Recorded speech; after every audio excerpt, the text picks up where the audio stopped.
primetime news this evening, no extortion. Stakeholders issue warning ahead of construction of new Westmoreland Police Divisional Headquarters. A woman linked to gang murdered in Westmoreland. And calls for Jury Act to be amended after Privy Council's judgment in Vibes cartel case. Good evening and welcome to Primetime News. A special welcome if you're watching on TVJ International, that's in the Cayman Islands, or if you're online at onespotmedia.com. I'm Herman Green. And I'm Janella Precious. We also have the Financial Week later in the newscast, but Jordan Fort is here with a preview of what's to come in sports.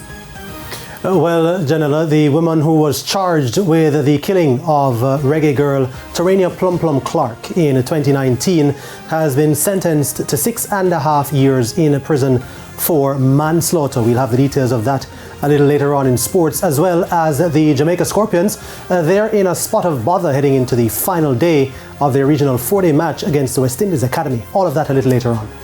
All right, thanks, Jordan. Well, Romain is also here with a preview of what's to come in the weather forecast. Romain.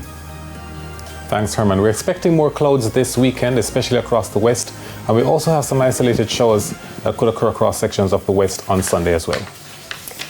There's also sports commentary and E-Prime in this newscast. But before the break, the feedback question. Our question this evening: what more can be done to get more persons to serve as jurors? You can share comments online, facebook.com/televisionjamaica and on X at TVJ News Center.